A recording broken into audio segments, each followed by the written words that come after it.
ओम श्री विष्णुवे नमः। श्री विष्णु भगवान की जय। विष्णु भगवान के जो 10 अवतार हैं उसमें से 3 अवतारों का वर्णन हो चुका है। इस समय हम नृसिंह अवतार अर्थात चौथे अवतार के बारे में जानना चाह रहे हैं। तो जब जब हो धर्म की हानि, बाढ़े असुर अधम अभिमानी, तब तब प्रभु धरि विविधि शरीरा,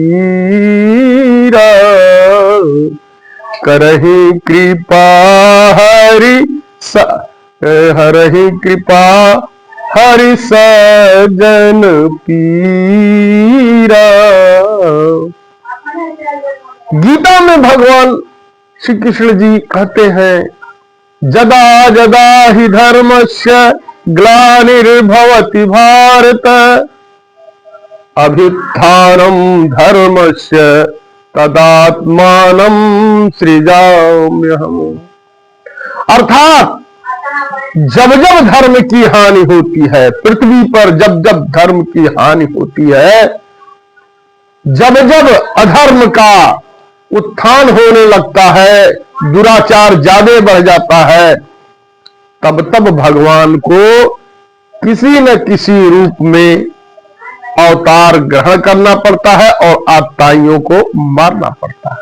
तो आज हम बात कर रहे हैं भगवान के नृसिंह रूप अवतार की। नृसिंह का अवतार क्यों और कैसे हुआ, इसके बारे में कथा है कि हिरण्यकश्यप और हिरण्याक्ष नाम के 2 राजा दैत्यराज थे, जो बहुत ही क्रूर स्वभाव के थे।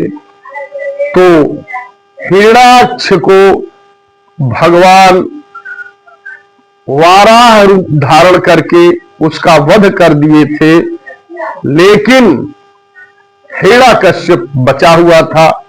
हिरण्यकश्यप हिरण्याक्ष की मौत से बहुत ज्यादा दुखी था और वह इतना दुखी था कि भगवान विष्णु का धुर विरोधी बन गया, भगवान का बहुत ही विरोधी बन गया और बारंबार भगवान का विरोध करने लगा। इसके लिए वह जाकर के बड़ी कठोर तपस्या किया भगवान को मारने के लिए, और स्वयं अपने आप का वर्चस्व कायम करने के लिए उसने बड़ी कठिन तपस्या की। तपस्या करने के बावजूद उसने बहुत विशेष वरदान भगवान से मांगा।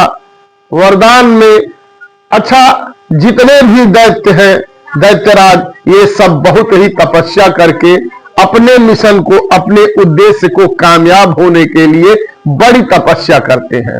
और तपस्या में जब उन्हें भगवान वरदान देने के लिए कहते हैं तो ज्यादा से ज्यादा अमरत्व को ही मांगते हैं, परंतु भगवान अमरत्व को देने से मना करते हैं, तो वो ऐसी चीजों को मांग लेते हैं जिससे लगता है कि वो अमर हो जाएगा। और जब अमर हो जाएगा ऐसा लगता है, ऐसी ऐसी चीजों की मांग कर लेते हैं कि जो संभव नहीं है।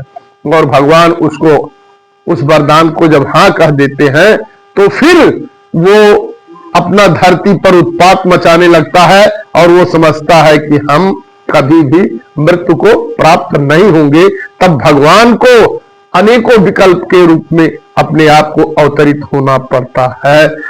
तो इस तरह से हिरण्यकश्यप ने ऐसी मांग मांगा कि हम अमरत्व को प्राप्त हो जाए। सबसे पहले अमरता मांगा, तो अमरता का मना करने के बाद ये अमर होना संभव नहीं है। तो इस तरह के वरदान उसने मांगे कि मैं न रात में मरूं, न दिन में मरूं, न अस्त्र से मरूं, न शस्त्र से मरूं, न ही किसी जानवर से मरूं, न मनुष्य से मरूं। इस तरह के तमाम जितनी भी शंकाएं हो सकती थी मृत्यु की, वो उसने ऐसा वर मांग लिया और भगवान को ये सारे वर देने पड़े। जब वो ये वर पा गया तो उसके बाद उसका और बड़ा हौसला बढ़ गया और बहुत ही ज्यादा उत्पात उपद्रव करने लगा। उसके उत्पात से देवता भयभीत रहते थे और देवता उसकी चरण वंदना करते थे। अत्यंत क्रूरता के साथ उसने अपना जो है काम किया।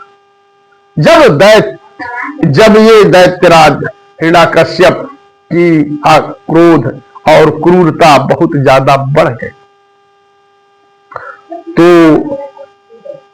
सारे जो देवता थे वो सभी मिलकर के भगवान की प्रार्थना करने लगे।